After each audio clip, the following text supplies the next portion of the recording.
자, 해봅시다. 거의 총평에 보는 대로 지금 총평에 나와 있는 내용들을 해설을 보면, 자, 출제 영역 한번 볼까? 거기 보시면 총론이 36개 나왔죠. 34개 나왔다, 그죠?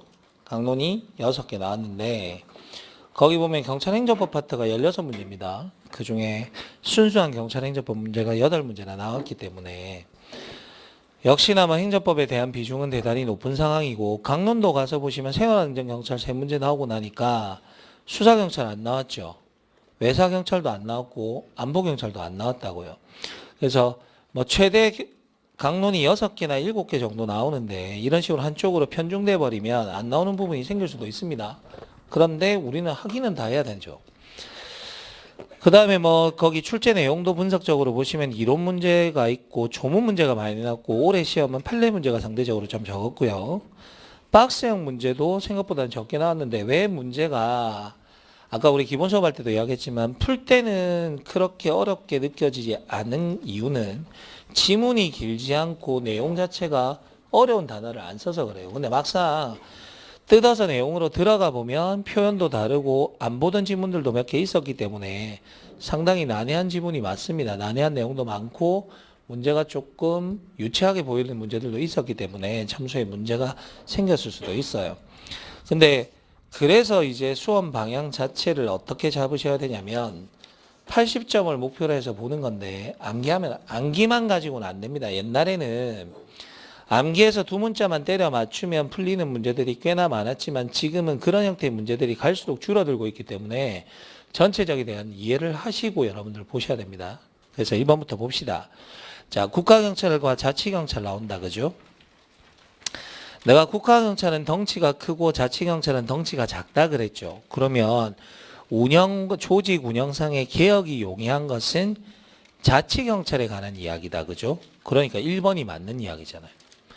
2번 가서 보시면 지방 세력의 간섭으로 주민들의 의견을 반영하는 건 자치경찰이잖아.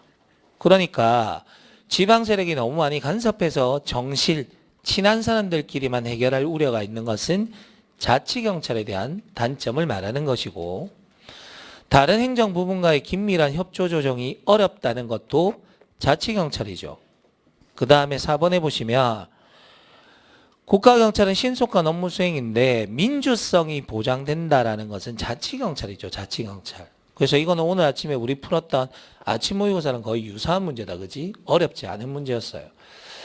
2번으로 가서 봅시다. 2번도 가서 보시면 블랑코 판결 나와 있습니다. 블랑코 판결도 우리 기본 수업할 때 지난주에 다 했던 이야기입니다. 원래는 예전에는 공무원의 행위로 인해서 국민에게 손해가 발생해도 국가배상 인정 안 된다고 했다가, 국영 담배 농장에서 손수레를 끌고 가던 공무원의 행위에 의해서 시민이 다쳤을 때 손해배상 청구권 인정한다 그랬죠. 그러면서 대한민국의 국가배상은 민사소송인데 여기는 행정법원이 담당한다 그랬고, 행정개입청구권, 경찰개입청구권은 디토 판결에 관한 이야기입니다. 그래서 1번 지문이 틀린 지문이 되는 거죠.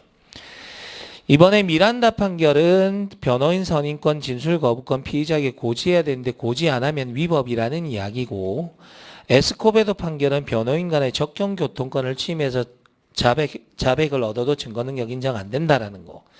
크로이츠베르그 판결은 전승기념비에는 조망권 확보를 위한 경찰청장의 건축금지 명령은 소극적 질서 유지가 아니니까 하면 안 된다, 위험 방지 분야에 한정된다고 판시하였다 하는 이야기니까 다 맞는 이야기고 답은 1번이 되겠네요.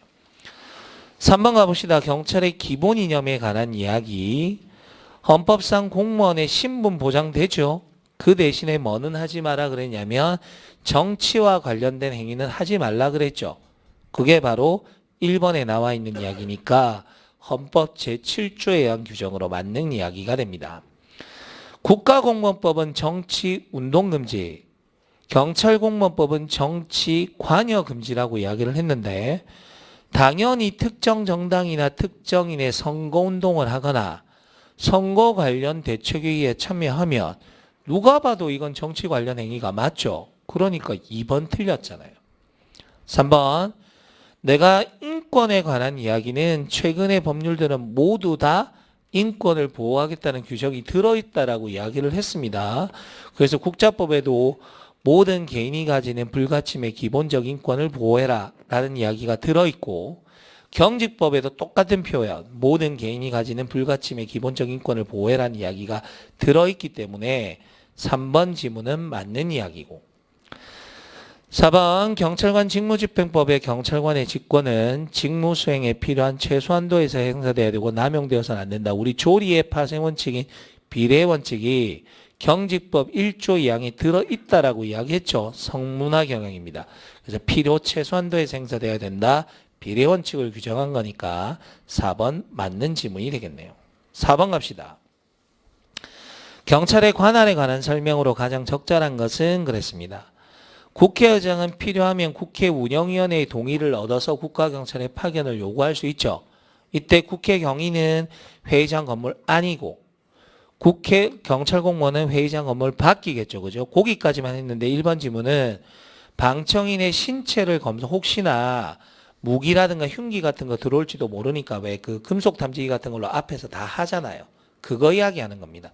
그래서 1번 지문은 맞는 이야기고, 2번은 방금 설명했던 거니까 경위는 회의장 건물 안, 경찰 공무원은 회의장 건물 밖 이렇게 돼야 되죠. 그러니까 2번 틀렸잖아요. 그 다음에 경찰 공무원의 파견은 국회 운영위원회의 동의를 얻어야 된다니까 방금 했던 거고, 국회 사무처는 증원할 때 등장하잖아. 증원할 때 등장하는 거니까 3번 틀렸고요. 재판장은 법정에서의 질서 유지를 위해서 개정 전후 불문 경찰 공무원의 파견을 요구할 수 있는데 관할 경찰서장입니다. 개정 전후 불문 법정 내외 다 가능한 거지. 시도경찰청장이 아니라 관할 경찰서장이 되는 거죠. 5번 갑시다. 이번에 우리 시험의 대체적인 특징은 범죄학 문제가 강조됩니다. 3문제 나왔거든요. 근데 작년 1차가 범죄학 문제가 3문제였어요. 이거 왜 그러냐면 경행경채 시험이 1차 시험이 없어요. 경행경채에 범죄학이 따로 있거든. 그러면 지금은 1차 시험에는 경행경채 시험이 없으니까 범죄학이 들어갈 자리가 없잖아요. 그러니까 우리 시험에 범죄학이 많이 나오고, 2차 시험은 작년 같은 경우에는 범죄학이 한 문제밖에 안 나왔어요. 그래서 어쨌든 간에 경향성이 있기는 하지만 확정할 수는 없기 때문에 범죄 예방이 범죄 이론은 좀 잘 보셔야 됩니다. 첫 번째 봅시다. 깨진 유리창 이론은 뭐냐면 유리창을 하나 깨는 건 범죄는 아닌데 이런 사소한 무질서조차도 무관용적으로 개입해야 더 큰 범죄를 일으키는 걸 막을 수 있다. 이런 이론이에요.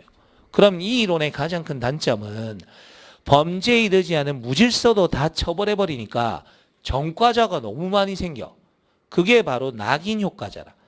낙인 효과가 커지는 문제가 생기는 거지 최소화되는 게 아니라고요. 넌 나쁜 놈이야 라고 도장 찍는 게 너무 많아진단 말이야.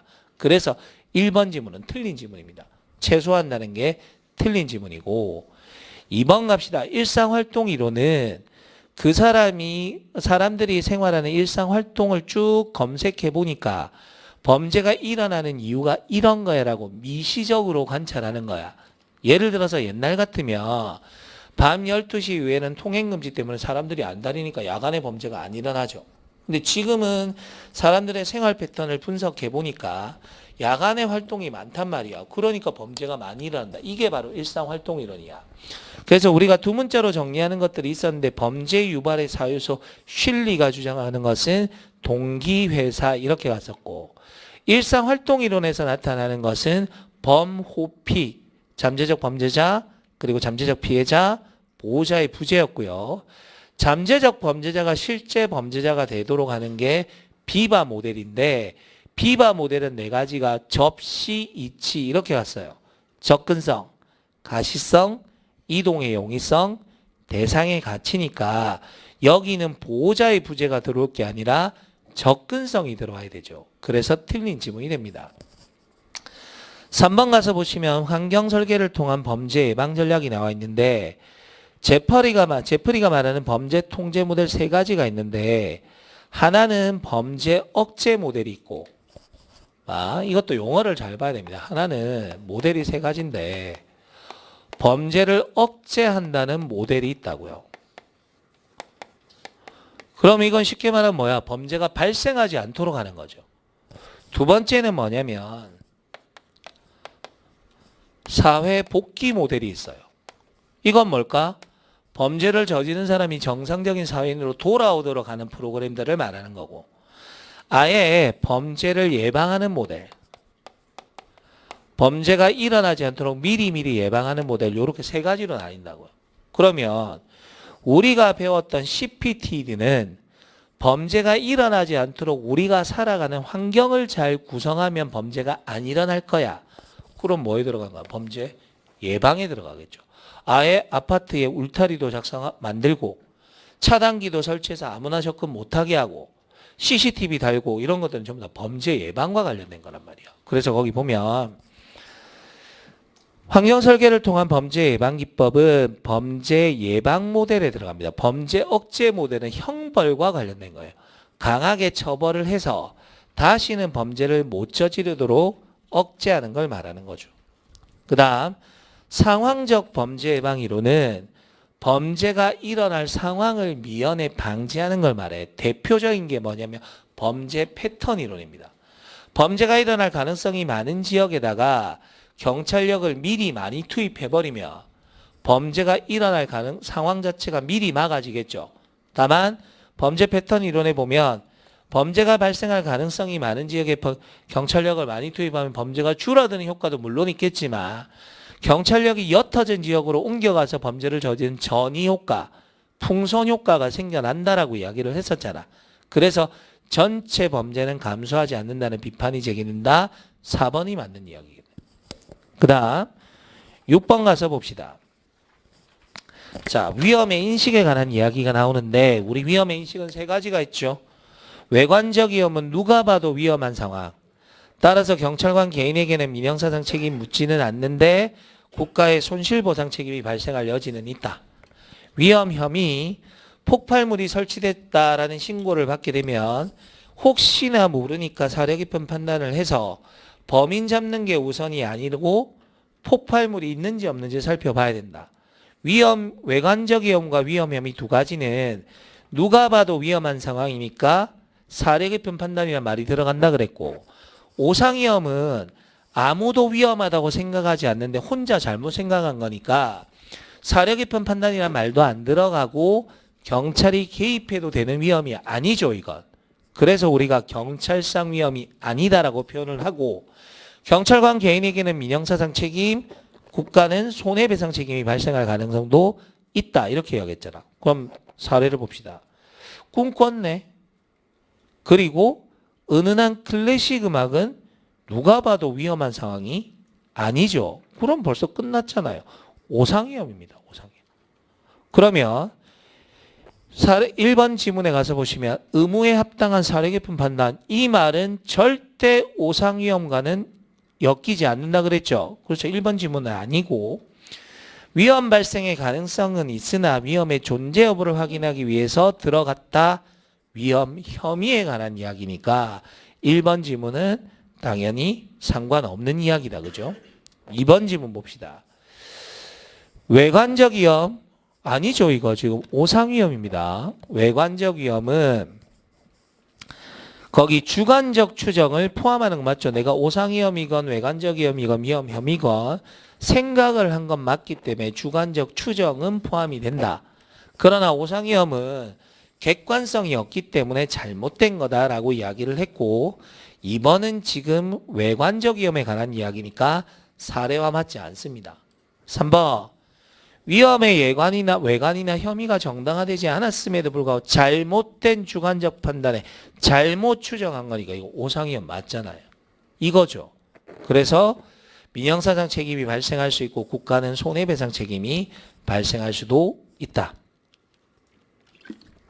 4번 해당 사례는 결과적으로 위험이 존재하지 않았고 경찰 개입 시점에도 위험이 없었다고 판단되므로 경찰이 잘못 판단한 거죠.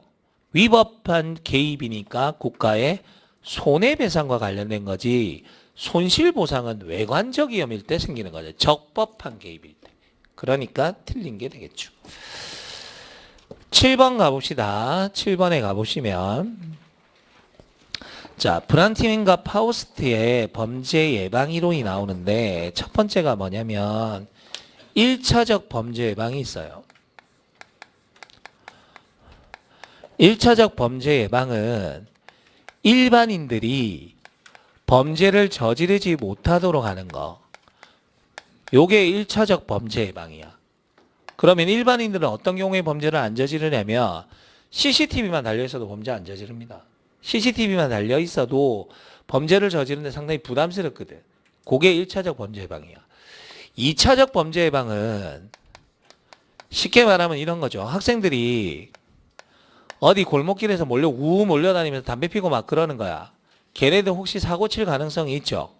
범죄를 저지를 우려가 있는 사람, 우범자들을 미리 통제하는 게 2차적 범죄 예방이야. 3차적 범죄 예방은 이미 범죄를 저지른 사람이 다시 범죄를 저지르지 못하도록 하는 범죄자를 대상으로 한다고요. 그러면 거기 보세요.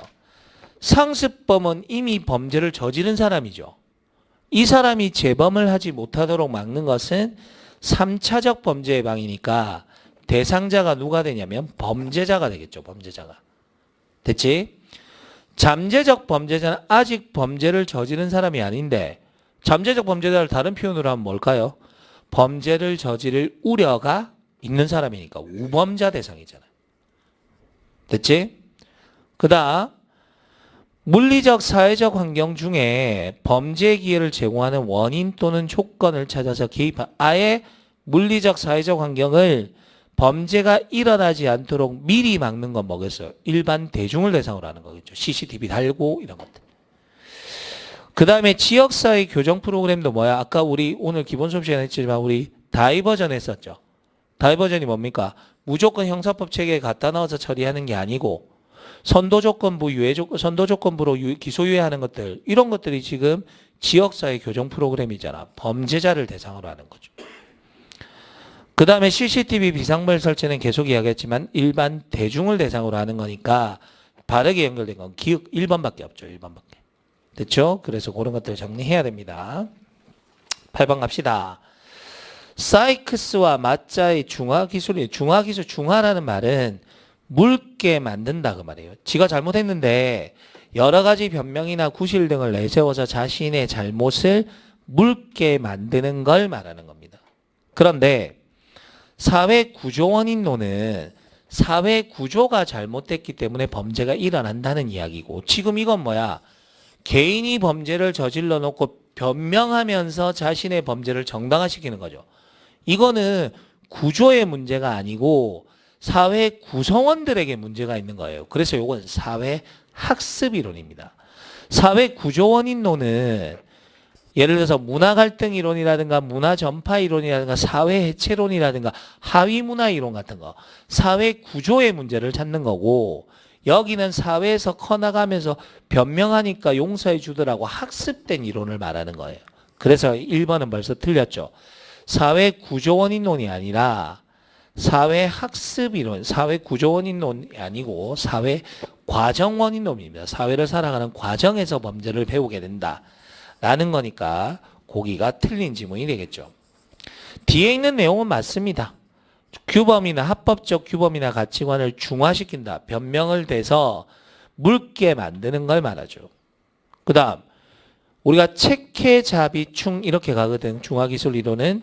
그런데 친구에게 돈을 빌려주었는데 돈을 갚지 않자 벌을 받아야 되는 사람이다. 그럼 그 사람은 나쁜 놈이지 피해자가 아니다. 이렇게 주장한 거죠. 피해자의 부정 맞고 돈을 훔친 자신의 행위에 대해 그들은 돈이 많으니 괜찮아. 이 말은 뭐야? 내가 돈 많은 사람 돈 좀 훔치는 건 그 사람에게 피해되는 건 아니야. 피해 부정이고 중화기술 이론은 비행 청소년이 범행 전후를 기준으로 언제 중화를 하는지 범행하기 전에 변명을 하는지 범행하고 난 뒤에 변명을 하는지에 대한 설명은 없어요.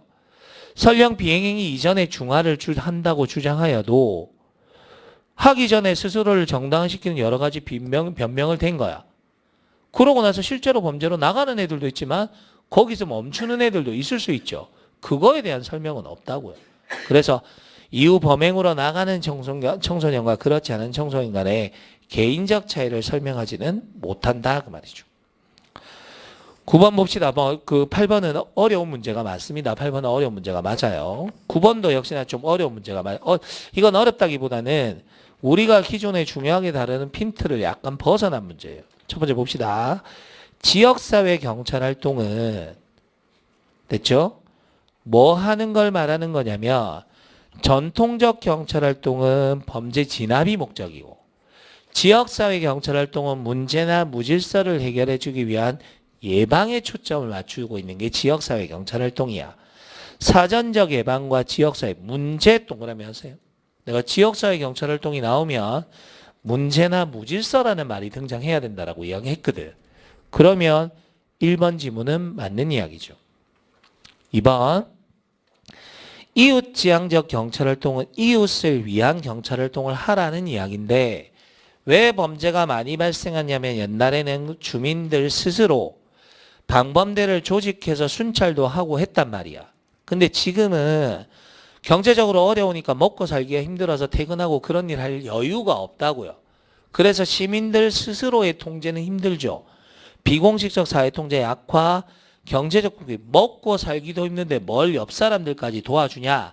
소외가 정당화되기 때문에 경찰과 시민 간의 의사소통 라인을 개방하고 서로를 위해 감시하는 민간 순찰을 강조합니다. 시민들이 도와줘야 되는데 여기는 안 나와있지만 여기 민간 순찰 공식적 민간 순찰을 말합니다. 비공식적 민간 순찰은 사람들이 먹고 살기 힘든데 안 합니다. 직책을 부여하고 권한을 부여해야 움직입니다. 공식적 민간 순찰이라는 거 알고 계시고. 그 다음 전략지향적 경찰활동은 말 그대로 전략을 세우고 경찰활동에 들어가자는 이야기인데 요게 지역사회 경찰활동의 첫 번째 활동이에요. 그래서 우리가 이게 어려운 문제가 뭐냐면 나중에 경찰 행정을 할 때 우리 정책 결정 과정에 관한 이야기를 할 때 무슨 모형이냐면 점증 모형이라는 게 나와. 그게 뭐냐면 A라는 정권에서 부동산 정책을 펼 때 뭐라고 이야기를 했냐면 대출 받아서라도 사세요. 정부가 대출이자 낮춰드리겠습니다. 라고 한 거예요. 그래서 사람들이 부동산을 막 산 거야. 그래서 아파트 가격이 너무 올랐어요. 다음 정권이 들어오니까 이거 지금 이대로 놔두다가 서민들이 큰일 나겠는 거야. 그래서 부동산을 막 제약하기 시작해. 대출이자를 막 높이기 시작해. 그런데 기존에 예를 들어서 내가 은행에서 대출을 받을 때 몇 퍼센트의 대출을 받았냐면 연이율 2%의 대출을 받은 거예요. 근데 새로운 정권이 들어오면서 갑자기 뭐라 그러냐면 야 옛날에 받은 것도 전부 다 이자를 10%씩 내. 그러면 이미 대출 받아서 집 샀던 사람 다 망합니다. 그러면 새로운 정권이 정책을 펼 때 기존의 건 건드리면 안 돼요. 거기에다가 앞으로 대출 받는 사람은 10%야 라고 하면 새로 집 못 사죠.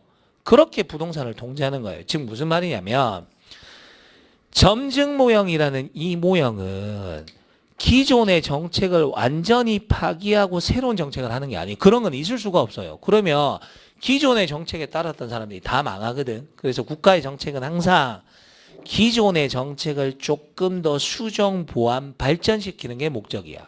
그럼 우리가 경찰활동과 관련해서 똑같은 논리에 설명을 하면 전통적 경찰활동이 있는데 그게 쭉 발전돼서 지역사회 경찰활동으로 왔단 말이야. 근데 갑자기 여기를 칼로 두부 자르듯이 쫙 잘라서 전통적 경찰활동은 절대 하면 안 돼. 이제부터는 지역사회 경찰활동 이런 말은 있을 수가 없죠. 기존의 전통적 경찰활동에다가 뭔가 수정 보완하면서 더해지는 게 지역사회 경찰활동이고 거기서 더 발전하게 되면 나중에 끝에서 보면 전통적 경찰활동과의 단절은 일어날 수 있을지언정 당장 칼로 두부 자르듯이 자르고 들어오는 건 아니라고요. 그러면 수정 보완하는 거야. 그럼 3번 질문이 뭐라고 돼 있냐면 전략지향적 경찰활동은 전통적 관행과 절차를 배제하는 게 아니고 그걸 일정 부분 이용하는 거예요. 이용은 하는데 안 좋은 부분은 수정 보완하는 거야. 그래서 범죄 요인이나 사회 무질서의 원인을 제거하기 위해서 경찰 자원을 재분배하고 범죄나 무질서를 예방하는 경찰활동을 말한다. 이렇게 돼야 되는 거야. 어려운 질문 맞습니다. 그 부분 잘 보시고. 정보 기반 경찰활동은 뭐겠어요? 정보에 기반해서 경찰활동해야지 주먹구구식으로 하지 마라 그 이야기겠죠. 그러니까 4번은 맞는 이야기입니다. 10번 갑시다.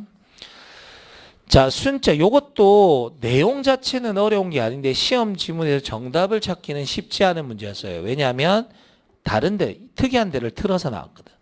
자, 거기 보시면 1번을 틀린 지문으로 찍은 사람이 꽤나 있는데 이거는 조금 생각해 봐야 됩니다. 우리 우리 책 기준으로 보면 순찰이 뭐가 있냐면 정선 순찰, 난선 순찰, 요점 순찰도 있고 자동차 순찰도 있고 도보 순찰도 있고 자전거 순찰도 있고 뭐 많이 있어요. 근데 우리가 수업 시간에 설명할 때는 보통 정선, 난선, 요점 순찰 설명 많이 합니다. 이게 시험에 제일 많이 나오는 중요한 순찰이거든. 그러면 이거 말고도 경찰은 얼마든지 다양한 순찰을 만들 수 있죠. 근데 1번 지문을 찍었던 사람들은 나는 수업 시간에 주로 본 게 정선, 난선, 요점 순찰이니까 구역 순찰은 없는데? 라고 1번을 찍은 거예요. 그러면 이 말을 달리하면 자동차 순찰은 어떡합니까? 도보 순찰은 어떻게 해요? 자전거 순찰은 어떻게 해? 다 아니야? 이렇게 접근하면 안 된다고요. 만약에 1번 지문이 구역 순찰은 잘 모르겠는데 하면 삼각형을 치고 다른 데서 답을 구하려고 해야죠. 그러니까 여러 가지 순찰이 나올 수 있어요. 그거는 경찰의 정책에 달린 거니까 구역 순찰도 구역을 나눠서 하는 거니까 충분히 나올 수 있죠. 2번 보세요. 나머지 캔자스시티 예방순찰 실험, 플린트시 도보순찰 실험은 순찰을 증가해도 범죄는 감소하지 않고 다만 시민들은 안전하다고 느꼈다라는 거니까 이번에 있는 순찰과 범죄율의 연관성에 대해서 맞습니다. 근데 문제는 캔자스시티 예방순찰 실험은 순찰차 순찰과 관련된 거고 플린트시 도보순찰 실험은 도보순찰과 관련된 거라서 틀린 게예요. 그래서 2번이 틀린 지문이 됩니다. 어려운 지문이 어렵다기보다는 좀 지엽적인 문제긴 하지만 이번에 한번 체크하시고 4번에 해일과 워커가 나와 있습니다. 순찰의 기능에 대해서 나와 있는데 해설지를 참고해보면 둘 다 대민 서비스의 제공을 공통적으로 표시했다 이렇게 돼 있는데 해설지에 거기 두 문자 하나 체크합시다. 나왔으니까 또 거기 지금 두 문자 내가 표시를 했죠. 해일은 범법교대 이렇게 범법교대 이렇게 하는 거고 워커는 범대공 이렇게 체크하세요. 두 문자 그거는 하나 정도는 체크해 주시는 게 맞을 것 같습니다. 그 다음에 봅시다. 경찰행정의 적극행정 면책제도 가서 봅시다. 적극행정은 우리가 적극적이라면 남이 시켜서 하는 거야? 아니죠. 스스로 하는 거죠. 성실하고 능동적으로 업무를 처리하는 거고 자기의 공무원 자기 이익이 아니라 국가 또는 공공의 이익을 위해서 하는 거죠. 1번 질문 맞습니다. 2번 사전 컨설팅 감사는 어떤 거냐면 공무원이 정책을 수행하는데 업무 수행을 하는데 잘 모르겠는 거예요. 이걸. 그래서 자신의 자의적 판단으로 일을 처리해버리면 문제 생길 가능성이 있으니까 우리 컨설팅 받는 게 뭐야? 전문가한테 물어보는 거죠. 전문가한테 물어보고 그 미리 감사 의견을 듣고 업무 처리에 반영하면 문제될 거 없잖아요. 그게 바로 사전 컨설팅 감사인데 여기에는 안 나와 있지만 사전 컨설팅 감사를 거쳐서 그 공무원이 직무를 수행했을 때 결과가 안 좋아도 면책받을 수 있을 때는 사전 컨설팅 할 때 정보를 충분히 제공해야 됩니다. 그러니까 공무원이 자기에게 유리한 결과가 나오도록 왜곡된 정보를 제공하거나 부족한 정보를 제공해서 사전 컨설팅 감사를 자신에게 유리한 쪽으로 유도한 거예요. 그래서 그걸 따랐는데 문제가 생겼다. 그건 봐줄 이유가 없죠. 그건 적극행정이 아니지. 충분히 자료도 제공하고 왜곡하는 게 없이 자료를 제공했고 그 사전 컨설팅 감사에 따라서 업무를 처리했는데 결과가 안 좋았다. 그러면 징계는 면책해 주죠. 됐지? 그 다음 사전 컨설팅 감사는 내가 방금 뭐라 그랬어? 여러 가지 서류 같은 거 제출한다 그랬죠. 그래서 서류를 보고 판단하는 게 우선입니다. 서면으로 먼저 감사를 하고 만약에 서면으로 문서로든 확인이 안 되는 사안이 있으면 현장에 나가서 검사하는 거예요. 그게 실지감사라서 앞뒤가 바뀌어서 틀린 문제가 됩니다. 그 다음 3번 지문은 우리 여러분들 아직 안 들으셨지만 요거는 우리 교재에 없었던 내용인데 1, 2, 4는 교재에 있었던 내용이거든요. 그 소거법을 통해서도 풀 수 있는 문제인데 행정심판 소송 수사 타기관에서 감사 중이거나 법령에서 정한 재심의 절차를 거쳤으면 이거는 객관적인 절차에 의해서 이미 결론이 난 거죠. 이건 사전 컨설팅 감사하고는 아무 상관이 없어요. 내가 아까 뭐라 그랬어? 사전 컨설팅 감사는 애매할 때 물어보는 거라 그랬잖아. 이미 행정심판이나 다른 절차를 통해서 확인이 됐는데 사전 컨설팅 갈 필요가 없죠. 됐지? 12번 갑시다. 경찰의 윤리에 관한 이야기. 셔먼에 미끄러지기 쉬운 경사로 이론. 아까 기본 수업 시간에도 이야기했지만 부패에 해당하지 않는 사소한 호의. 캔커피 하나 건네주는 거. 습관화되면 나중에 커다란 부패로 이어진다. 사소한 부패가 아니라고요. 틀렸고. 내부 고발의 요건 내가 뭐라 그랬어요? 공무원 내부 사회의 일은 되도록이면 외부에 드러나지 않는 게 좋다. 만약에 꼭 드러내야 되는 경우에도 모든 내부적 절차를 다 거친 다음에 최후에 보충적으로 외부에 공표하는 거니까 이번 니은도 틀렸죠. 앞뒤가 바뀌었잖아요. 내부 절차를 먼저 하고 난 뒤에 그 다음에 외부적 절차를 쓰는 거잖아. 디귿. 냉소주의와 회의주의 구별하라 그랬죠. 냉소주의는 그냥 비웃는 거니까 대상도 없고 개선 의지도 없고 그냥 비웃는 거고, 회의주의는 이것보다 더 나은 결론이 없을까 합리적 근거를 가지고 특정 대상에 대해서 비웃는 거니까 거기 보시면 회의주의는 불특정 대상에 대해서 합리적 근거를 바탕으로 의심하고 비판하며, 아니죠. 특정 대상이죠. 불특정. 아무거나 다 비판하는 게 아니고 특정 사안에 대해서 특정 대상에 대해서 비판하는 거니까 뒤쪽의 내용은 맞지만 그 부분이 틀린 겁니다. 리을. 사회계약서를 토대로 코엔과 펠트버거제 경찰활동의 기준 접신 안동객 이렇게 가잖아요. 근데 아까 이야기했죠. 오토바이를 타고 위험하게 도주하고 있어. 개 하나 잡으면 교통질서가 확립되지만 당연히 거기 뭐와 관련된 겁니까? 생명보다 중요한 건 없다라고 이야기를 했었죠. 그죠? 그래서 생명을 보호해야 되는데 요게 조금 구별하는데 어려운 것들이 있습니다. 거기 보면 총을 발사해서 절도범을 사망하게 했다. 그러면 이거는 뭐와 관련된 거냐면 공공의 신뢰 확보됩니다. 내가 총 쏴서 사람 죽이면 전부 다 적법 절차 위반이라고 이야기했죠. 그러면 항상 이 예가 나오면 학생들이 물어보면 이거 생명과 재산 안전보호는 아닙니까? 그럴 수도 있죠. 그게 틀렸다는 건 아닌데 어쨌든 간에 지금은 총을 발사해서 절도범을 사망하겠다면 비례원칙 위반입니다. 자꾸 법법 했었잖아요. 그럼 이거는 공공의 신뢰 확보에 위배되는 것도 당연히 맞죠. 그러니까 리을 지문은 맞단 말이에요. 그래서 이 얘는 사실은 생명과 재산의 안전보호 아닙니까? 라고 하면 그럴 수도 있어요. 그런데 다행히 그런 논란의 여지를 없애기 위해서 이 얘는 대부분 공공의 신뢰 확보로 나오지 생명과 재산의 안전보호로 나와서 틀린 지문으로 나오지는 않아요. 됐죠? 그렇게 이해하면 됩니다. 13번 갑시다. 법치행정의 원칙 가봅시다. 행정작용은 법률에 위배돼서는 안 된다. 법률 우위의 원칙. 국민의 권리를 제한하거나 의무를 부과하는 경우 법률에 근거해야 된다. 법률의 법규 창조력도 있고 법률 유보의 원칙도 거기 들어있죠. 해설지에 그 말을 안 적었는데 국민의 권리를 제한하거나 의무를 부과하는 경우 법률의 근거가 있어야 된다. 법률의 유보로 바꿔줍시다. 그거 잘못 썼네요. 법률의 유보.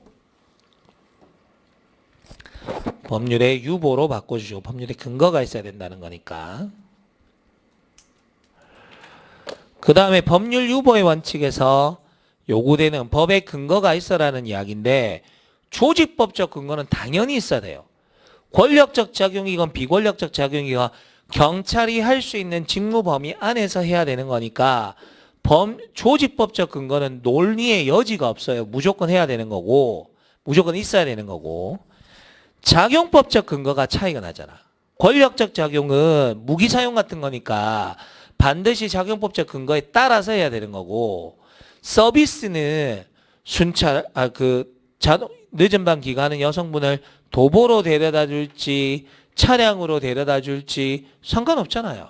그건 작용법적 근거에서 차이가 나는 거니까 법률 유보의 원칙에서 요구되는 법적 근거는 작용법적 근거가 됩니다. 그다음 우리가 경찰법의 법원 이야기를 할 때 성문법원 중에 헌법이 있고 법률이 있고 법률로부터 위임받은 법규명령도 있습니다. 법규명령도 법이거든. 그러면 법률로서 근거를 두는 경우도 있겠지만 법규명령도 상관없죠. 법률의 위임을 받은 거니까. 따라서 법률 유보의 원칙은 법률에 의한 구율만이요. 뜻하는 게 아니고 법률에 근거한 규율이면 된다고요. 그래서 법률의 위임을 통해서 법규명령이 하는 것도 괜찮아요. 위임만 제대로 받았으면. 4번 경찰행정은 법에 따라 행해져야 되고 국민의 권익이 침해되면 당연히 뭐 해야 돼? 구제제도 손해배상이나 국가 손실보상이나 이런 것들 당연히 있겠죠. 그래서 4번은 맞는 이야기.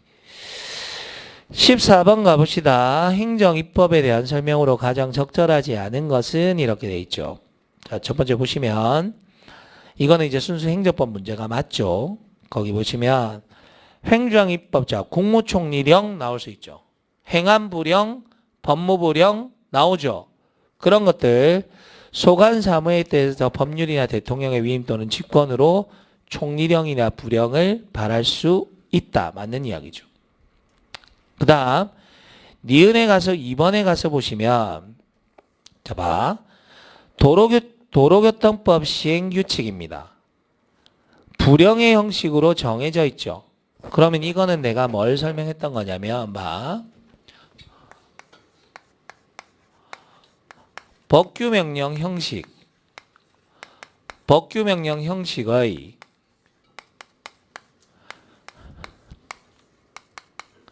행정규칙이 있고 행정규칙 형식의 법규명령이 있단 말이야. 그래서 내가 어디다 포인트를 맞추라 그러냐면 실질에다가 초점을 맞추라고 이야기했어요. 그러면 형식은 행정규칙 형식이지만 그 실질이 법규명령이니까 얘는 무조건 뭐가 되는 거냐면 요건 법규명령이에요. 이거는 논의의 여지가 없다. 어려울 게 전혀 없다. 그런데 법규명령 형식의 행정규칙이 되면 원래는 실질에 따른 뭐가 되든 행정규칙 돼야 되죠. 근데 이때는 내가 뭘 본다 그랬냐면 입고 있는 옷을 봐야 된다라고 얘기했어. 그래서 대통령령 형식으로 규정이 돼 있으면 요게 바로 뭐가 되면 요때는 법규명령으로 본다 그랬고 입고 있는 옷이 두꺼우니까 이때는 법규명령으로 본다 그랬고 만약에 부령 형식으로 규정이 돼 있으면 요거는 행정규칙으로 본다 이렇게 정리했다고. 됐어요? 그럼 대통령령을 우리가 뭐라고 부르냐면 얘를 시행령이라 부르고 부령을 뭐라고 부르냐면 시행규칙이라고 불러요. 이렇게 부르는 거거든. 그럼 봐. 지금 뭐라고 돼 있냐면 거기 보시면 자 도로교통법 시행규칙이죠.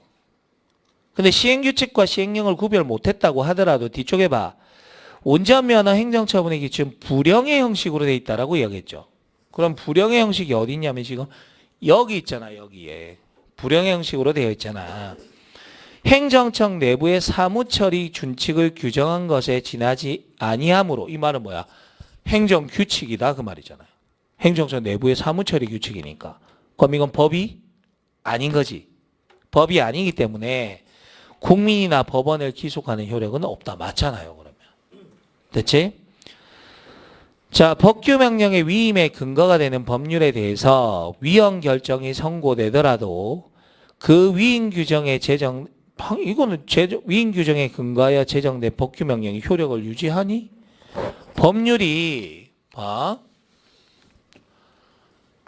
법률이 위임을 해줘야 위임을 해줘야 법규명령이 생기는 거잖아. 법규명령은 누가 만들어 쓰는 거냐면 행정청이 만들어 쓰는 거예요. 그러면 원래는 입법부가 법을 만들어야 되는데 디테일한 것들은 너네가 만들어 써라 라고 말하는 법규명령이 바로 법이 되는 건데 얘는 법률보다 하위에 있으니까 당연히 뭐가 살아있어야 돼? 얘 살아있어야 돼요. 엄마가 얘잖아. 근데 여기가 없어진 거예요. 위헌 판결로. 그럼 얘는 효력이 있어요? 없어요? 없는 거죠.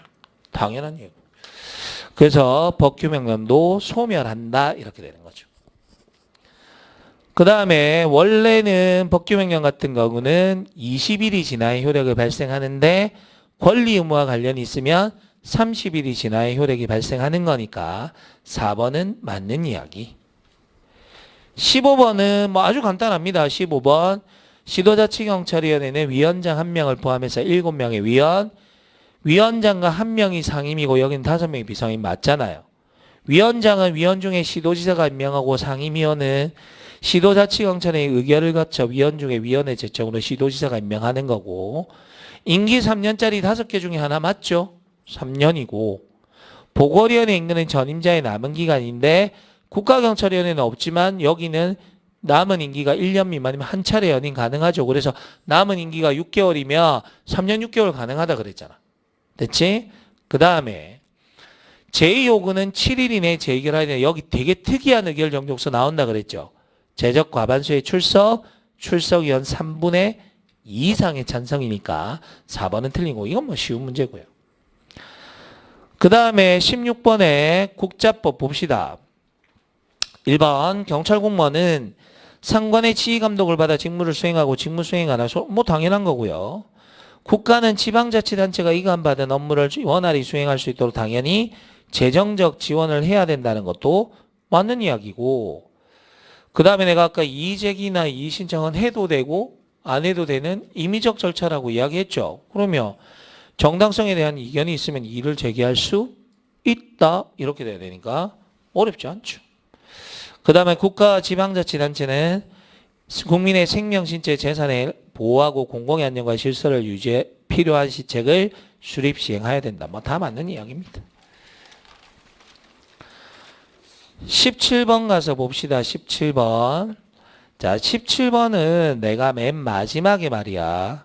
이거 무조건 나올 것 같다고 정리해 준 것 중에 하나입니다. 경찰차용 기록장치 날짜랑 112와 관련된 날짜 정리해 줬거든. 그대로 시험에 나왔잖아요. 경찰 착용 기록 장치로 기록한 영상 음성 기록의 보관 기간은 30일. 범죄와 관련되면 90일. 그랬죠. 딱 나왔잖아요. 1번 그대로 나온 거고.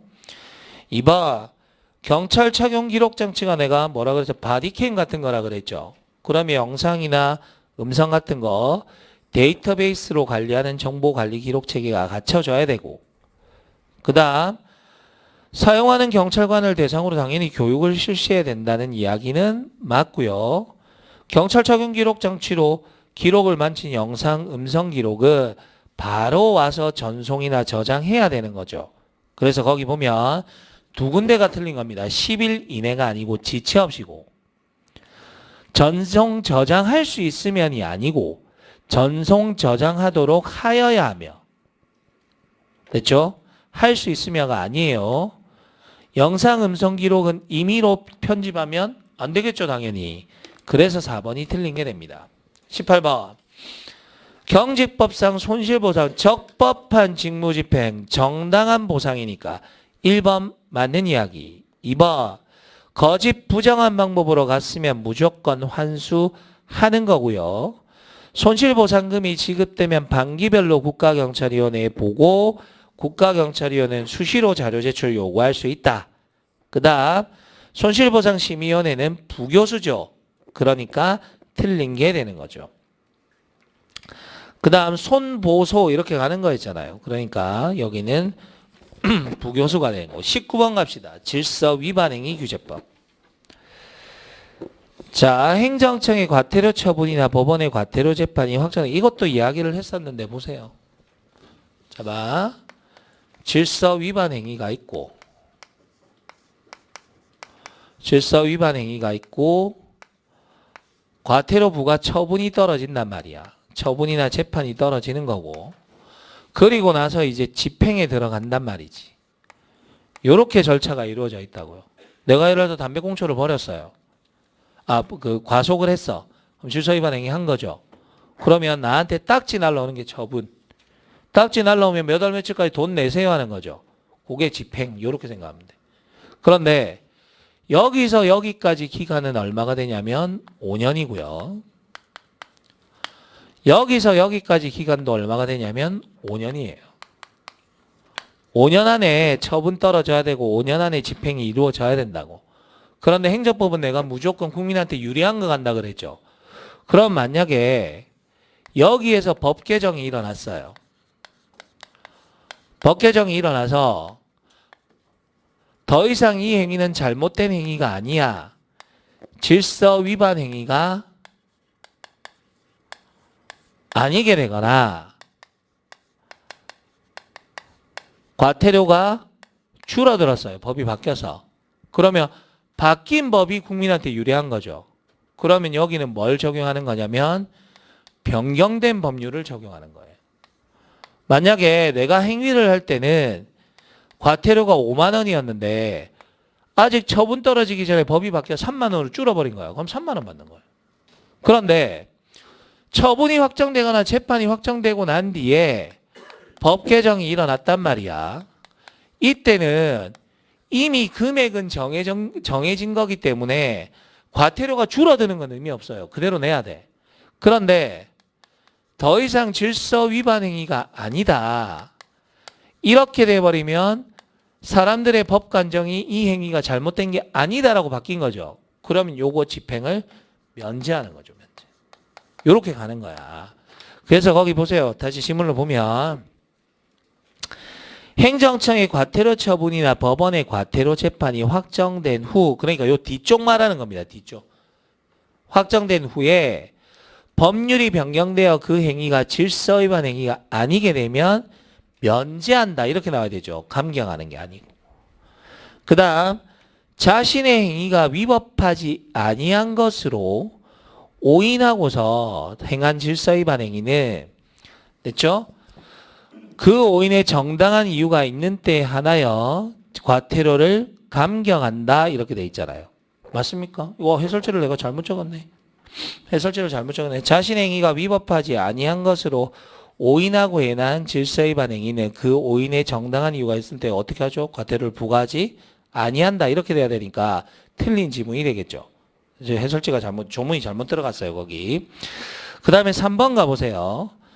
행정청이 질서 위반 행위에 대해서 과태료를 부과하고자 하는 때는 미리 알려줘야 됩니다. 그리고 의견 제출 기간은 10일 이상입니다. 10일 이상. 그래서 3번은 틀린 거고 4번에 가서 보시면 과태료 부과 처분을 받았는데 나는 돈 낼 이유가 없는 것 같아. 그럼 이의신청을 할 수 있는데 그건 60일 이내가 맞고요. 이의신청했다는 이야기는 돈 내겠다는 이야기야? 돈 안 내겠다는 이야기야? 안 내겠다는 이야기죠. 그럼 종전에 과태료 부과 처분은 효력을 상실하게 됩니다. 그러면 재판 가는 거죠. 재판 갈 때는 행정청이 14일 이내에 알려주는 게 되는 거지. 됐죠? 20번 가서 봅시다. 공정력 나와 있네. 이것도 뭐 크게 어렵지 않습니다. 자, 공정력은 뭐냐면 일단 유효한 것으로 통용되는 힘을 공정력이라고 이야기를 한다고.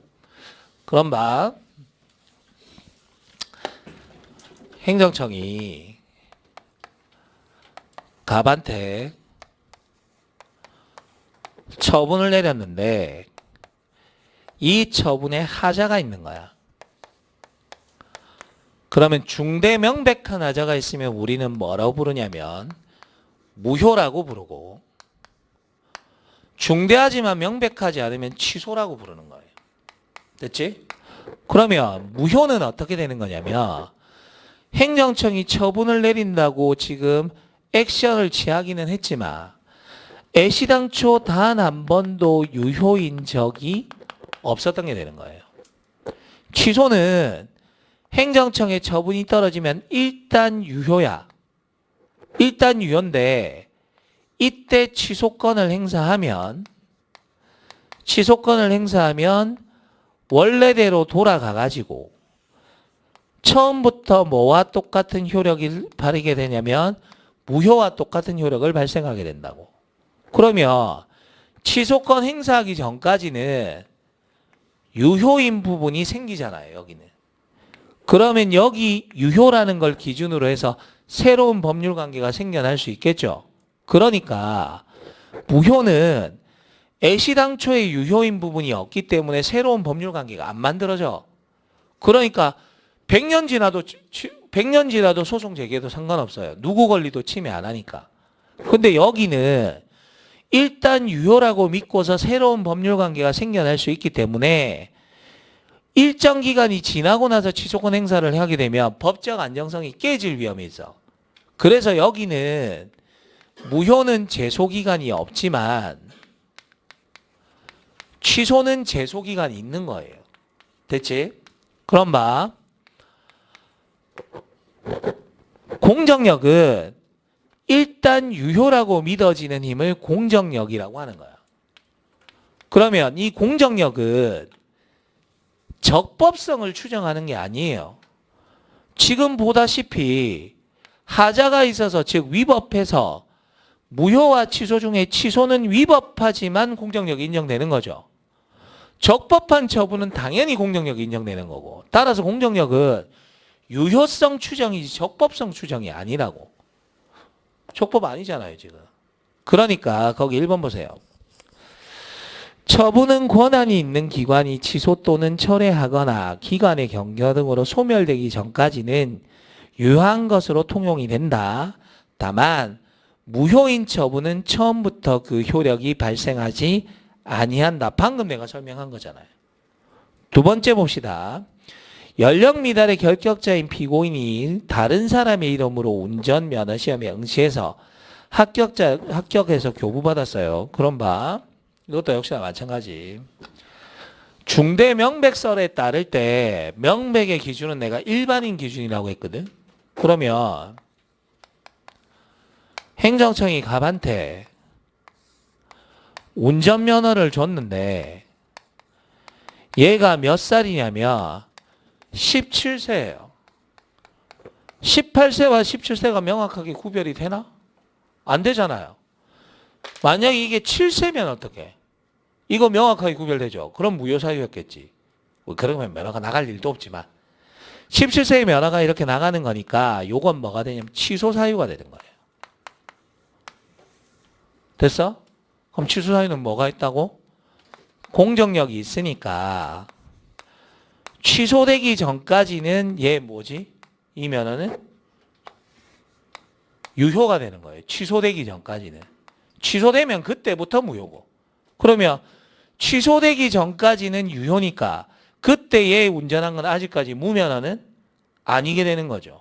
됐어? 그래서 거기 보면 연령 미달 결격자인 피고인이 합격해서 교부받은 운전면허는 취소되지 않는 한 뭐가 되는 거라고? 무면허 운전에 해당되지 않는다는 이야기. 됐죠? 3번 보세요.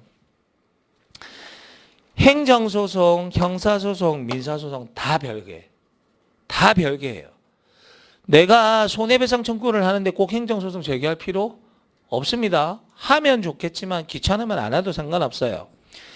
행정처분이 위법임을 이유로 배상을 청구하는 경우에 미리 그 행정처분의 취소 판결이 있어야만 손해배상 청구할 수 있는 거 아니라고요.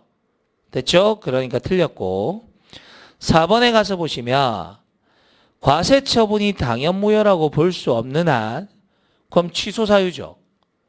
그러면 과세처분은 행정력의 공정력 또는 집행력에 취소되기 전까지는 유효니까 민사소송 절차에서 과세처분의 효력을 부인할 수 없다. 뭡니까? 공정력과 관련된 거라고요. 다시 봐. 다시 보세요. 자, 봐. 행정청이 요렇게 처분을 내렸거든. 갑에게 처분을 내렸어.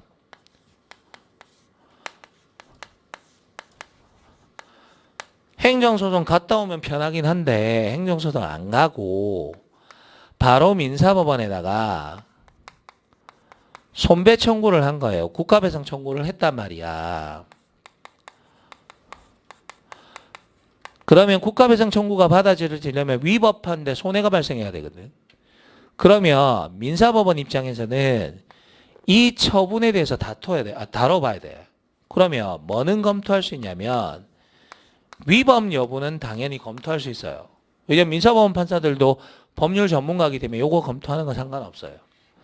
그런데 효력 요건에 들어갔을 때는 무효가 있고 취소가 있는데 무효는 효력이 없는 거니까 민사법원이 건드려도 전혀 문제될 게 없어요. 그런데 취소는 건드리면 안 돼요. 왜냐하면 공정력이 있기 때문에 행정청이 내린 처분이 취소 사유일 때는 아직까지 유효죠. 그런데 민사법원이 그걸 효력을 건드려버리면 상권분립 위반이야. 그래서 이건 건드리면 안 돼. 그 말을 지금 하는 거잖아. 과세처분이 당연무효라고 볼 수 없는 한 과세처분에 취소할 수 있는 위법 사유가 있다고 하더라도 과세처분은 행정행위의 공정력 또는 집행력에 의해서 적법하게 취소되기 전까지는 유효니까 민사소송 절차에서 취소 사유일 때는 효력 부인하면 안 된다고요. 됐지? 기지개 한번 펴봅시다. 문제 왜 이래 많노? 어제 12문제 아니었어? 문제 많은데? 내 금방 나가니까 영민쌤 와 있더라고요. 앉아가 빨리 하고 온나. 문제도 많은데. 자, 21번 봅시다. 무효 가서 봅시다. 무효는 아까 말했지. 당연무효가 되기 위해서 뭐다? 중대하고 명백해야 된다. 그죠? 중대 명백설이고 당연히 이런 거 판단할 때는 여러 가지를 합리적으로 고찰해야 된다. 맞겠죠? 1번은 상식적인 사례. 2번 봅시다. 경찰 공무원에 대한 징계 등 사건에서 공적자 절차 위반은 취소 사유다. 절차 위반은 취소 사유인데 강경 사유에 해당하는 공적 상 받은 사항이 잘한 일들이 제시되지 아니한 경우에 징계 양정이 결과적으로 적정한지와 상관없이 이는 관계법령이 정한 징계 절차 동그라면서 절차를 안 지킨 거야. 절차상으로 공적을 제시해야 되거든. 그럼 무슨 사유가 된다고? 취소 사유입니다. 우리 법은 그냥 위법이다 이렇게 판례가 판단했지만 이건 당연히 취소 사유에 해당한다고. 그리고 요거 조심해야 될 게 이런 거예요. 봐. 다 고려했어. 그런데 감경이 안 된 거야. 그건 괜찮아요. 다 고려했는데 감경이 안 돼. 그런데 고려해야 될 걸 안 해주는 건 절차 위반이에요. 내 말 이해됐어? 자, 봐. 쉬는 시간인데 여러분들이 질문하러 온 거야. 내가 이야기를 쭉 들어봐. 근데 너무 얼토당토하는 질문이야. 그럼 내가 이럴 수 있죠. 야, 가서 책 다시 읽어봐라. 한번 다시 읽어보고 와라. 선생님이 대답 안 해준 거죠, 지금. 근데 그거는 할 수 있지. 그건 잘못된 게 아니에요. 근데 문 열고 딱 들어 꺼져. 너 생긴 게 마음에 안 들어. 이건 안 돼요. 아무리 얼토당토 안 한 질문이라도 내가 들어보고 답을 해주건 책을 한번 더 읽어봐라 생각을 이런 방법을 제시하는 건 상관이 없는데 들어보지도 않고 대답 안 해주는 건 문제 생긴다고. 여러분들 기분 나쁘잖아요. 근데 쌤이 충분히 들어주고 난 뒤에 야 이건 내가 질문하는 거 대답하는 것보다 네가 책을 한번 더 읽어보고 와서 다시 이야기. 이건 할 수 있죠. 이게 무슨 말이냐면 이야기를 들어줬는데 결과적으로는 반영이 안 된 건 괜찮아. 근데 이야기도 안 들어주면 위법이에요. 그건 절차 위법이에요. 됐지? 3번 해봅시다. 임용 당시에 공무원의 결격 사유가 있다. 이건 당연무효죠. 10년쯤 지나고 나서 너 그때 알고 보니까 공무원이 안 됐어야 됐는데 지금 그만둬라고 이야기하니까 나 그동안 공무원 했는데 내 신뢰도 보호해주면 안 돼? 그런 거 안 돼요. 아예 애초에 당연무효입니다.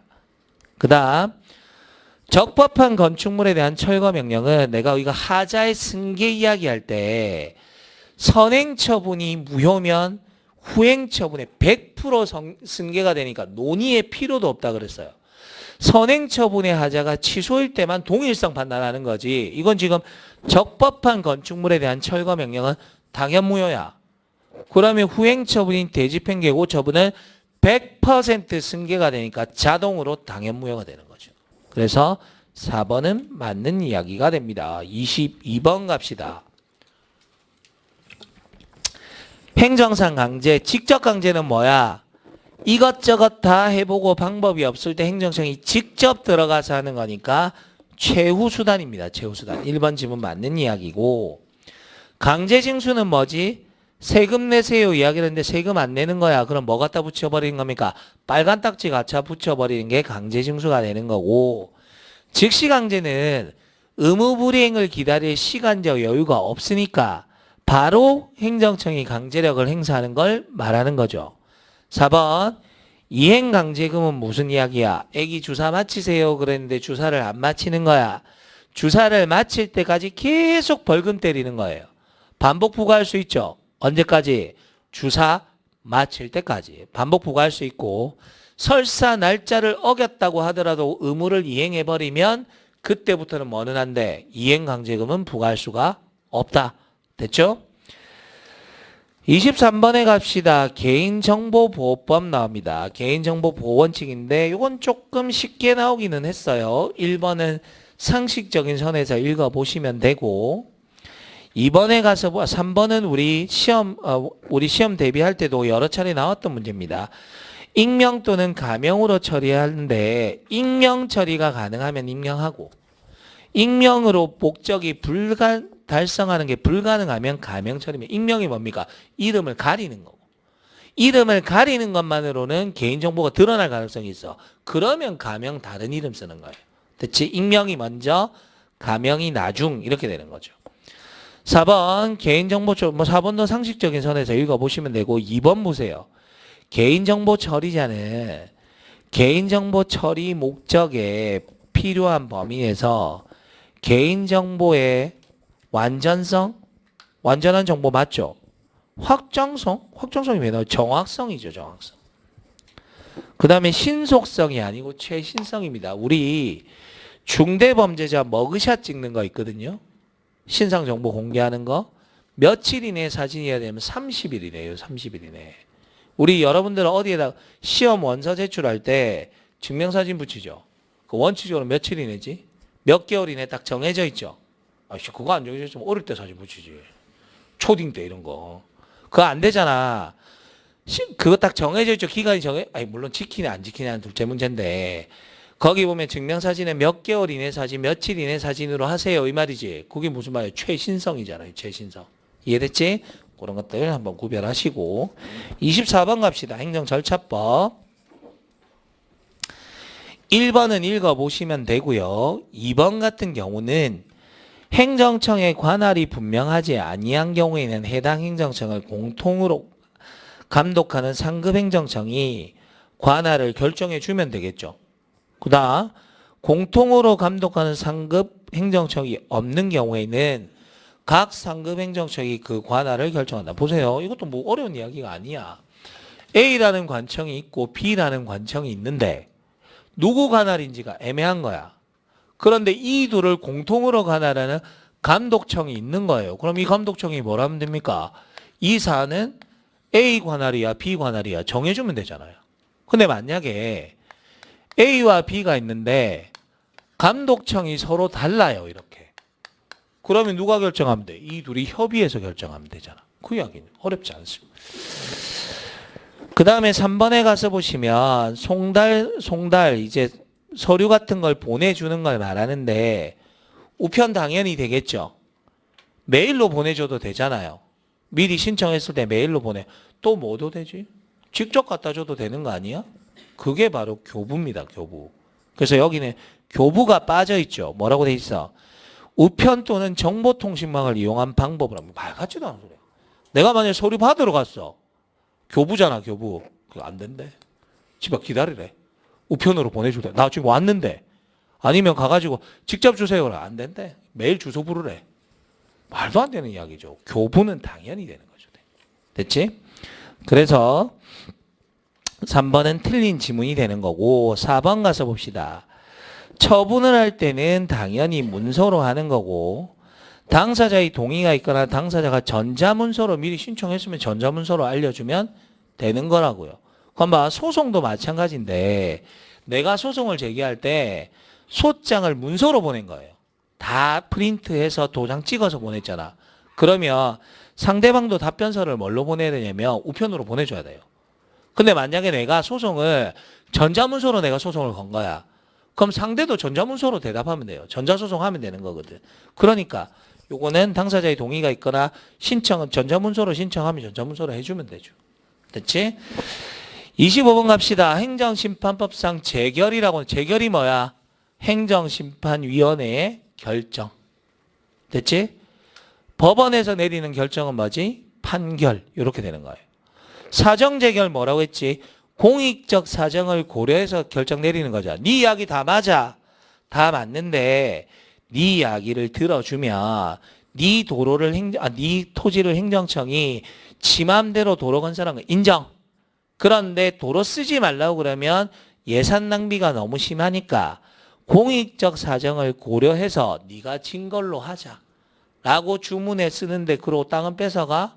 아니죠. 평당 얼마에 사라 구제 방법을 명시해 준단 말이야. 누구한테? 누가 땅 사야 되지? 청구인이 그러니까 피청구인이 사는 거죠. 땅 주인 말고 행정청 네가 내 땅을 지금 네 마음대로 침범했으니까 너 임마 평당 얼마에 사 이렇게 이야기하는 거지. 나한테 할 이야기가 아니지. 그래서 1번 지문에 봐. 사정 재결할 때 청구인이 누군데?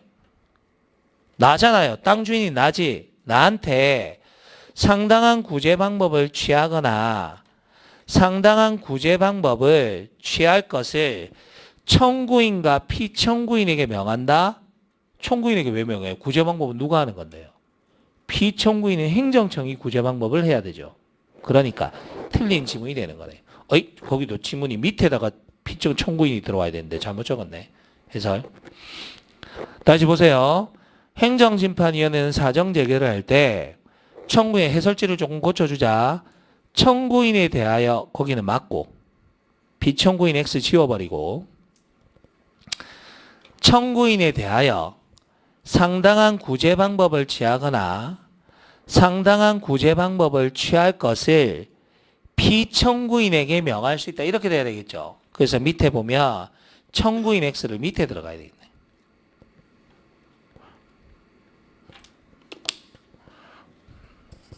됐죠? 그거만 좀 정리해 주시고 그 다음에 거기 2번 보세요. 무효 등 확인 심판이 들어오면 우리는 행정심판위원회는 뭐 판단해 줘야 되죠? 무효인가?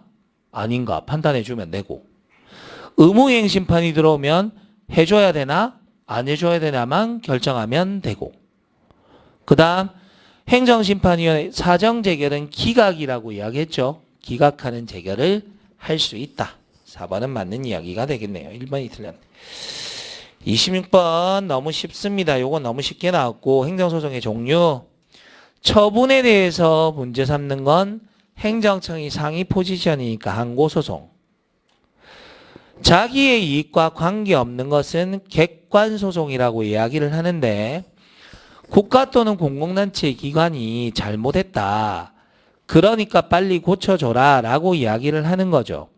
그건 뭐다? 국민이 제기하는 거니까 민중소송이죠. 민중. 기관소송은 기관 간의 권한의 다툼이 있을 때 하는 겁니다. 그 다음 행정청과 내가 대등한 지위에서 하는 것은 당사자 소송이에요. 그래서 한 법률관계 한쪽을 당사자를 피고로 하는 거 이렇게 되는 겁니다. 답은 3번 보시고 27번 갑시다. 동기부여이론 메슬로의 5단계 기본욕구 이론이 나와 있죠. 생안사존실 이렇게 가는 건가요? 첫 번째 욕구는 가장 기본적인 욕구는 생리적 욕구 맞고요. 브룸의 기대 이론인데 과업 앞으로 달성할 결과에 대해서 기대감, 수단성, 유의성에 의해서 결정된다. 맞습니다. 엘더퍼는 메슬로의 욕구 계층 이론을 세 가지로 수정한다 그랬죠. 내가 생존 욕구, 관계 욕구, 성장 욕구인데 이거 2, 3이 이렇게도 숫자로도 정리해 줬단 말이야. 그 다음에 위생 요인과 동기 요인으로 나뉘는 건 허즈버그고 맥그리거는 X 이론과 Y 이론을 나누는 사람이잖아. 그러니까 틀린 게 되겠죠. 28번 경찰 조직 편성의 원리 가서 봅시다. 계층제의 원리는 계급이 상하를 이루고 있다. 이렇게 돼 있었죠. 그래서 신중성은 높아지지만 신속성은 떨어지고 단점이 뭐지? 계급이 층계를 이루고 있으니까 수직적 분화는 맞는데 이게 너무 딱딱하게 굳어버리면 사람들이 나는 위로 못 올라가겠구나. 동기부여를 저하시키는 게 단점이죠. 계속 올라갈 수 있다. 너무 계층제를 엄격하게 적용해버리면 오히려 동기부여가 저하되는 게 있다고요. 통솔 범위의 원리, 업무의 종류가 단순할수록 통솔 범위 넓어지고 계층의 수가 많아질수록 통솔 범위가 좁아진다. 맞고, 분업의 원리는 하나의 일만 계속하게 되니까 전문성이 높아지는 거 맞죠? 조정과 통합의 원리가 구성원의 노력과 행동을 질서 있게 배열하는 거니까 맞는 이야기가 됩니다. 29번 경찰 공모법과 임용령인데 채용 후보자 등록안 서류 안 내면 공무원으로 임용될 의사가 없는 것으로 본다 그랬고, 채용 후보자 유효기간은 2+1년인데 연장하기로 하면 나한테 알려주라 그랬죠. 맞는 이야기.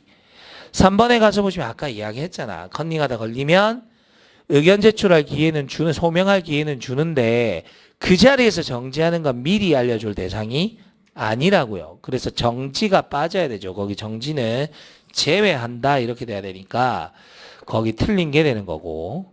4번에 가서 보시면 경찰 공무원의 신규 채용 시험은 계급별로 순경 채용 시험이죠. 그 다음에 경위 공개 경쟁 채용 시험이거든. 계급별로 실시합니다. 결혼을 보충하기 위해서 필요하다고 인정될 경우 직무 분야별 근무 예정 지역 근무 예정 기간별로 구분하여 실시할 수도 있다. 읽어보시면 됩니다. 30번 갑시다. 위해성 경찰 장비, 이것도 뭐 어려운 거 아닙니다. 가스 발사총 1m 이내의 거리에서 얼굴을 향해 쏘지 말라 그랬죠. 맞는 이야기고. 전극침 발사 장치는 내가 침이 눈에 꽂히면 실명의 위험이 있으니까 얼굴을 향해서 쏘지 말라 그랬지 신체는 없었잖아요. 경찰 장구의 수갑, 보승, 경찰봉, 호신용 경패, 방패, 전자방패까지는 맞는데 근접 분사기, 가스 분사기는 분사기 최루탄에 들어가겠죠. 그 다음에 4번에 보면 기타 장비에는 거기 보시면 전차충격기는 경찰 장구에 들어갑니다. 크레모아는 무기에 들어가는 거라서 틀린 거. 31번 너무 쉽죠? 막 2, 3해. 막대한 지장은 2급 비밀. 해를 끼칠 우려는 3급 비밀. 1급 비밀은 전쟁을 일으키거나 외교관계 단절되거나 과학과 기술 개발을 위태롭게 하는 거 이렇게 되는 거잖아요. 그 다음에 비밀은 해당 등급 비밀 취급 인가를 받은 사람만 지급할 수 있고 암호자재는 비밀소통용 암호자재 취급 인가를 받은 사람만 지급할 수 있다. 비밀 보관하고서 출장 가게 되면 혹시나 들고 다니다가 잃어버릴까봐 경찰기관이나 제2공간에 보관 위탁할 수 있다 그랬죠. 연 2회 소유 현황을 국가정보원장에 통보한다는 거 맞습니다. 32번 가서 봅시다. 경찰인권보호규칙 자문기구라고 했죠.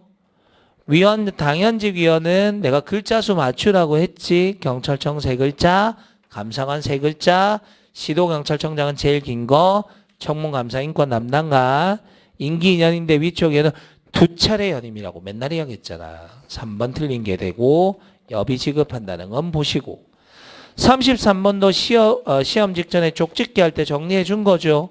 112 음성 기록 자료 이런 것들 며칠 30일 플러스 30일 됐죠? 정리해 줬던 거니까 넘어가시면 됩니다. 34번은 틀릴 만한 문제가 맞아요. 풍속영업은 우리가 뭐라 그랬지? 성매매나 도박 같은 거 이야기한다 그랬죠. 그거 하면 안 된다고. 그러니까 1번에 보면 성매매 알선하는 거 안 되겠죠. 음란행위도 안 되겠지. 도박도 안 되겠지. 사실은 내가 설명한 건 1번, 2번, 4번밖에 없어요. 3번은 설명한 내용이 아니거든.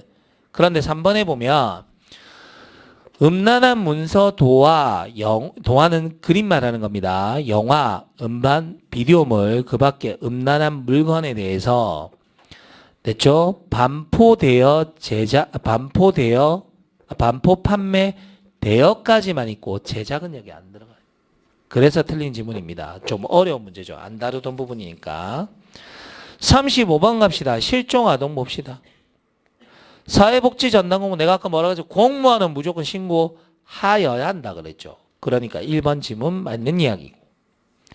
2번 아동 등의 보호자가 신청하는 경우는 사전 신고증을 발급할 수도 있다. 어떤 거냐면 지구대나 파출소 앞에 가면 봐. 애들은 여러분들 지문 정보 언제 하냐면 고등학교 때 민증 발급받을 때 지문 찍잖아요. 그럼 애기들은 지문 정보가 없거든. 그럼 실종하게 되면 찾기가 좀 어려운 거야. 그래서 지구대나 파출소 정문 옆에 보면 이거 부모가 동의하는 경우에 사전 신고할 수 있다라고 돼 있어요. 그럼 가면 애기들인데 지문 찍어 놓는 거야. 지문 찍어 놓고 부모가 원하면 신고증 발급해 줍니다. 그래서 거기 보면 부모가 동의하면 사전 신고증을 발급할 수 있다. 2번은 맞고 3번에 가서 보시면 유전자 검사 대상 샘플 당연히 할 수 있겠죠. 이것도 상식적인 선이고 4번에 가서 보시면 당연히 이런 제공받은 개인 이치 정보는 목적 외로 쓰면 안 되죠. 그 다음에 이걸 목적을 달성했는데 1년간 왜 가지고 있어? 지체 없이 폐기해야죠. 36번 갑시다. 국민보호와 공공안전을 위한 테러 방지법 보시면 1번 외국인 테러 전투는 내가 아직 가입 안 한 사람이라고 했잖아. 가입 또는 가입하기 위해서 이동 또는 이동을 시도하는 내국인 외국인이고 대테러 인권보호관은 한 명이라고 이야기를 했었고요. 그 다음에 대테러 센터와 관련된 거 거기 보시면 대테러 국무총리 소속으로 둔다라는 건 맞고 관계기관에 공무원만 들어가고 민간위원은 안 들어갑니다. 이것도 어려운 문제가 많습니다. 4번은 그냥 한번 읽어보시면 되고요. 그렇죠? 요거는 좀 안 다루던 문제니까 1번, 2번은 다루던 문제인데 3번은 뭐 틀리라고 낸 문제. 37번 갑시다. 운전자의 의무. 누구든지 술 먹고 자동차나 자전거 운전하면 안 된다. 맞죠? 호흡조사를 측정할 수 있고 측정에 응해야 된다도 맞고요. 기준은 0.03%는 것도 맞고 그 다음에 행안부령으로 정하는 승차정원입니다. 여기 관련된 건 다 행안부령이라는 거 그거 간단하게 보시고 38번 와 이 문제 뭐 예술이죠. 내 금방 영민쌤하고 뭐하고 한 줄 알아요? 행님 너무 괴롭습니다. 와 나한테 설명해봐요. 천장과 지붕의 차이. 대표님하고 3명 있었거든요. 그러니까 3명 있어 뭐 천장은 구조물이고 지붕은 잠깐만 지붕은 구조물이고 천장 이거 하다 왔어요 금방. 예, 이런 문제는 사실 내면 안 돼요. 문제가 지금 물어보는 게 뭐지? 조문 그대로 뭐라고 써있지 않는가 봐라 이 말이잖아요. 그래서 5개 집회는 천장이 없거나 사방이 폐쇄되지 아니한 장소. 집회를 여는 사람은 주최자. 그리고 내가 항상 여기는 국가경찰관서라고 이야기했죠. 나 기관이란 말 잘 안 합니다. 우리 배우는 중에 관서 이야기만 하지. 그렇게 보시면 됩니다. 수준이 아주 높은 문제죠. 내가 모의고사 때 이렇게 냈으면 여러분들 아마 저 앞에 서가지고 오늘 뭐 어쩌실 건데요 뭐라면서 쌤 날카로운 거 있는데 한번 맛보실래요 뭐 이렇게 이야기했을 거예요. 근데 실제 시험에 이렇게 나오니까 어쩔 수가 없지. 39번 갑시다. 자랑스러운 경찰의 표상. 차이력 과음사 문화재를 보호한 문화경찰의 표상 맞죠? 김학재 경사 이야기했었지. 이분도 좌측 흉물 강도 강간 사건에서 칼 맞고 사망했잖아요. 안종삼 서장 나오면 보도연맹 사건 맞죠? 그 다음 최규식, 정종수 이런 사람들이 나와야 무장공비 침투 사건이 되는 거고 최중락 총경은 수사경찰의 표상이잖아요. 틀린 게 되고 40번 가서 봅시다. 대한민국 경찰의 법칙. 이것도 생각보다 많이 틀렸다. 왜 많이 틀렸냐면 그냥 연도만 보고 찍은 거예요. 그렇게 하면 안 된다니까. 그렇게 단순한 암기 문제가 아니라니까. 3번 먼저 봐. 69년도에 경찰공무원법 맞죠? 1253 경지법 4번도 맞죠? 그런데 이번에 보면 내가 뭐라 그랬지? 치안국, 치안본부, 경찰청이라고 했죠? 그럼 뭐가 들어와야 돼? 치안본부를 경찰청으로 개편하기 위해서 91년도에 제정되었다. 이렇게 돼야 돼. 그런데 1번을 틀린 지문으로 찍은 사람들은 뭐라고 생각했냐면 책에 분명히 국가수사본부가 21년도에 시행되었다고 되어 있는데 국가수사본부는 국자법 규정이거든. 근데 내가 여러분들한테 임용령 설명할 때 뭐라 그러냐면 1월 1일 날 법이 개정되면서 임용령이랑 경찰공무법이 개정됐다가 임용령 서술어 문제 때문에 일주일 만에 개정됐다 그랬어요. 그게 21년이란 말이야. 그럼 21년도 1월 1일에 법을 만드니? 20년도에 만들고 21년 1월 1일부터 시행했을 거 아니야. 그러니까 1번 지문은 맞는 이야기죠. 20년도에 개정해서 국자법을 만들었다는 건 맞는 이야기. 그래서 여기는 함정이 숫자가 아니었고 내용이었어요. 내용.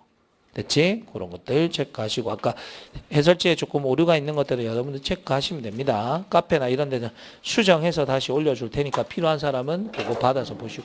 아시겠죠? 자, 인사합시다. 수고하셨습니다.